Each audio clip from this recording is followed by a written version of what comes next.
नेपालको इतिहासमा एउटा यस्तो संविधान थियो जसलाई भनिन्थ्यो विश्वकै उत्कृष्ट। सोचौं त 2046 सालको जनआन्दोलनबाट जन्मेको कत्रो आशा थियो होला, तर यो जम्मा 16 वर्षमै समाप्त भयो। आखिर यति ठूलो आशा बोकेको संविधान किन र कसरी असफल भयो त? आउनुहोस् आज यसै कथाको पाना पल्टाएर हेरौँ। हो, जब यो संविधान 2047 सालमा आयो नि, यसलाई प्रजातान्त्रिक आदर्शहरूको एउटा उत्कृष्ट नमुना नै मानिएको थियो। 30 वर्ष लामो पञ्चायती व्यवस्थाको अध्यारोपछि यसले पहिलो पटक जनतालाई सार्वभौम बनाएको थियो। खासमा राजतन्त्र र प्रजातन्त्र बीच एउटा सन्तुलन बनाउने प्रयास गरिएको थियो र सायद त्यसैले नै होला यसलाई त्यति बेला विश्वकै उत्कृष्ट मध्ये एक भनिएको। तर यहाँनिर एउटा ठूलो प्रश्न उठ्छ। यदि यो साँच्चै यति नै राम्रो थियो भने देशलाई किन स्थायी शान्ति र स्थिरता दिन सकेन? हो, यही गुत्थी सुल्झाउने प्रयास आज हामी गर्दैछौँ। अब कथाको सुरुवात त एकदमै आशावादी थियो। 30 वर्षको निर्दलीय पञ्चायती व्यवस्थाको अन्त्यपछि देशले साँच्चै एउटा नयाँ बिहानी देखेको थियो। यो सबैको सुरुवात भयो 2046 सालको त्यो ऐतिहासिक जनआन्दोलनबाट, जसले 30 वर्षे पञ्चायती व्यवस्थालाई घुँडा टेकायो। त्यसको ठिक एक वर्षपछि 2047 कार्तिक 23 गते राजा वीरेन्द्रले नयाँ संविधान जारी गरे। यसले बहुदलीय प्रजातन्त्रको ढोका मात्रै खोलेन, देशलाई नै एउटा नयाँ भविष्यको आशा देखायो। अनि 2048 सालमा पहिलो आम निर्वाचन पनि भयो।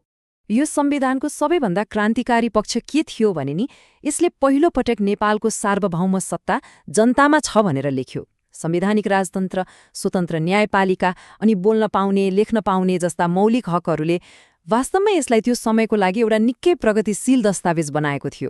तर संविधानमा लेखिएका ती महान कुराहरू जब राजनीतिको मैदानमा उत्रिए, देश अस्थिरताको एउटा लामो खेलमा फस्न पुग्यो। यो संविधान अन्तर्गत जम्मा 3वटा आम चुनाव भए। 2048मा नेपाली कङ्ग्रेसले स्पष्ट बहुमत ल्याउँदा त सबैलाई आशा जागेको थियो, तर हेर्दा हेर्दै 2051को मध्यावधि चुनावमा के भयो भने कुनै पनि दलको बहुमत आएन। हो, ठिक यहीँबाट देशको राजनीतिले अस्थिरताको बाटो समात्यो। 2051को चुनावपछि नेपालले पहिलो पटक त्रिशङ्कु संसदको अनुभव गर्यो। मतलब सरकार बनाउन कुनै एउटा दलसँग चाहिने बहुमत थिएन। अनि यहीँबाट सुरु भयो राजनीतिक विकृतिको अन्ध्यारो अध्याय। सरकार बनाउन र टिकाउन सांसदहरूको किनबेच सामान्य जस्तै भयो, जसले प्रजातन्त्रमाथिको आम विश्वासलाई नै हल्लाइदियो। अनि यो अस्थिरताको परिणाम सुन्दा पनि अचम्म लाग्छ। 16 वर्षको छोटो अवधिमा देशले करिब 12 पटक सरकार फेरिएको देख्यो। 12 पटक? कुनै एउटा सरकारले पनि आफ्नो 5 वर्षे कार्यकाल पूरा गर्नै सकेनन्। अब जब सरकारहरू नै यसरी एकपछि अर्को ढलिरहन्छन्, देशको विकास र जनताको जीवन कसरी स्थिर हुन सक्छ र होइन त? यही राजनीतिक अस्थिरताले गर्दा व्यवस्थामाथि नै 3वटा ठूला सङ्कटहरू आइलागे, जसले 2047 सालको संविधानको जगलाई नै कमजोर बनाइदियो। पहिलो झट्का 2052 सालमा माओवादीले यही राजनैतिक अस्थिरतालाई देखाएर जनयुद्ध सुरु गर्यो। दोस्रो 2058 सालको त्यो कहाली लाग्दो दरबार हत्याकाण्ड, जसले देश र राज संस्था दुवैलाई स्तब्ध बनायो। अनि तेस्रो र अन्तिम प्रहार 2061 सालमा राजा ज्ञानेन्द्रले शासन सत्ता सिधै आफ्नो हातमा लिए, जसले त प्रजातान्त्रिक प्रक्रिया नै ठप्प पारिदियो। यी 3 ठूला घटनाले यो संविधानलाई लगभग मृत्युशैय्यामा पुर्याइसकेका थिए।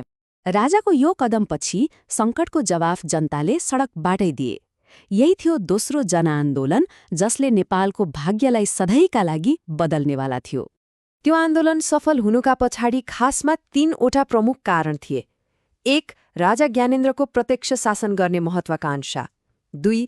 7 राजनीतिक दल र विद्रोही माओवादी बीच भएको त्यो ऐतिहासिक 12 बुन्दे सहमति, जसले 2 कट्टर दुश्मनलाई राजाको विरुद्ध एकै ठाउँमा ल्यायो। अनि तेस्रो 10 वर्षीय द्वन्द्वले गाउँ-गाउँमा ल्याएको राजनीतिक चेतना। 2062को चैतमा सुरु भएको त्यो आन्दोलनले ठिक 19 दिनसम्म देशलाई हल्लाइरह्यो। सडक, सहर, गाउँ सबैतिर जनताको आवाज मात्रै गुन्जिरहेको थियो। आम हडताल र प्रदर्शनले देश पुरै ठप्प भयो र लाखौं मानिसहरू एउटै माग लिएर सडकमा थिए, पूर्ण लोकतन्त्र। र अन्ततः जनताको शक्तिका अगाडि राजा झुक्नै पर्यो। 2063 वैशाख 11 गते मध्यरातमा राजा ज्ञानेन्द्रले विघटन गरिएको संसद पुनर्स्थापना गर्ने घोषणा गरे। यो निरङ्कुशतामाथि जनताको स्पेक्ट्याक्युलर जित थियो। तर यो जित संसद पुनर्स्थापनामा मात्रै सीमित भएन। यसले त नेपाललाई पूरै नयाँ युगमा प्रवेश गरायो। त्यो थियो गणतन्त्रको युग। त्यसपछिका घटनाहरू एकदमै तीव्र गतिमा अघि बढे। पुनर्स्थापित संसदले राजाका सबै अधिकार खोस्यो, सरकार र माओवादीबीच शान्ति सम्झौता भयो र 2063 माघ 1 गते अन्तरिम संविधान जारी गरियो। हो, ठिक यही दिन 16 वर्ष अघि ठूलो आशाका साथ ल्याएको 2047 सालको संविधान औपचारिक रूपमा इतिहास बन्यो। र यो सम्पूर्ण प्रक्रियाको सबैभन्दा ठूलो र अन्तिम परिणाम के थियो त? 2065 जेठ 15 गते संविधान सभाको पहिलो बैठकले नेपालमा 259 वर्षदेखि जरा गाडेर बसेको राजतन्त्रको अन्त्यको घोषणा गर्यो। देश अब संघीय लोकतान्त्रिक गणतन्त्र बन्यो। नेपालको इतिहास सधैँका लागि बदलिएको थियो। आखिरमा एउटा संविधानको अन्त्यले राष्ट्रको भविष्यबारे के बताउँछ? सायद यसले हामीलाई यो सिकाउँछ कि कागजमा लेखिएका शब्द जतिसुकै उत्कृष्ट किन नहुन्, जबसम्म त्यसलाई चलाउनेहरूको नियत र क्षमता ठिक हुँदैन, ती शब्दहरू खोक्रो हुन्छन्। नेपालले यो पाठ निकै महँगो मूल्य चुकाएर सिकेको छ। प्रश्न यो हो कि के हामीले यो पाठ साँच्चै सम्झिरहेका छौं त?